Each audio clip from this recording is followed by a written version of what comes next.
What if your genes are not simply fixed instructions, but responsive systems? What if they are listening to the signals your mind sends every day? For years, people were taught that depression, anxiety, and emotional struggle were locked into DNA, as if biology were destiny. But research in neuroscience and epigenetics is challenging that belief. Genes are not passive rulers over your life. They respond to environment, behavior, and thought. And long before science used those words, Scripture pointed in the same direction.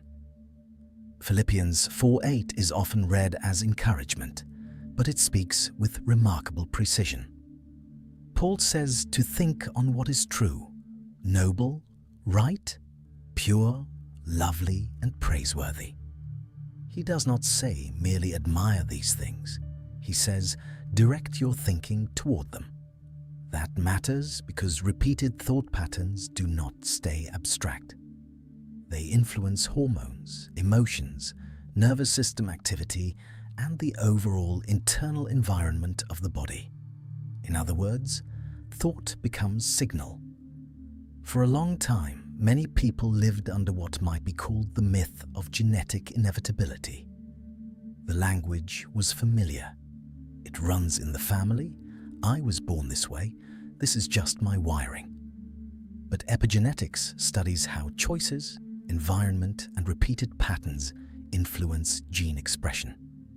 That means biology is more dynamic than many people assumed.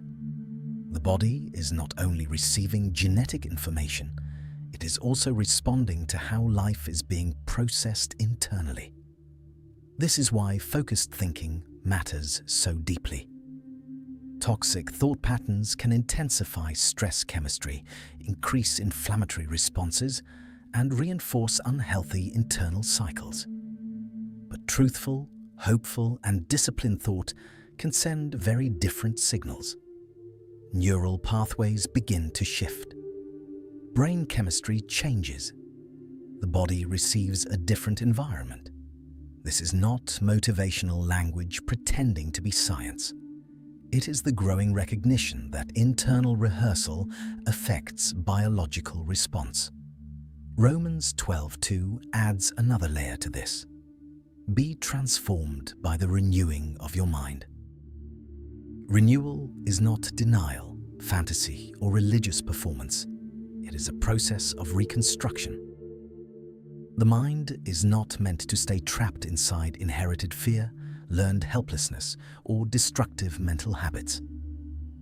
Even if there are predispositions, they do not have the final word. Predisposition is not destiny. The renewing of the mind is participation in change. This also helps explain why belief can affect physical outcomes. When a person consistently lives under fear, the body often remains in a prolonged stress response. But when the mind begins shifting toward truth, trust, and hope, the biochemical environment changes.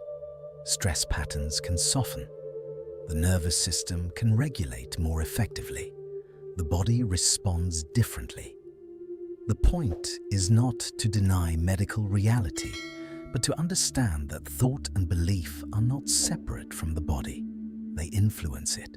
So Philippians 4:8 becomes more than spiritual advice. It becomes a practical discipline. Instead of rehearsing fear, the mind can rehearse truth. Instead of letting worst-case scenarios dominate, the mind can return again and again to what is right and worthy of praise. Repetition matters here because repeated focus strengthens pathways, and strengthened pathways influence the internal signals the body continues to receive. This means your thoughts are not powerless. They are participating in the direction of your life. Genes may contribute tendencies, but they do not write the final story. What you repeatedly dwell on becomes part of the environment your body is responding to. So the real question is not only what runs in your family, but what runs through your mind each day.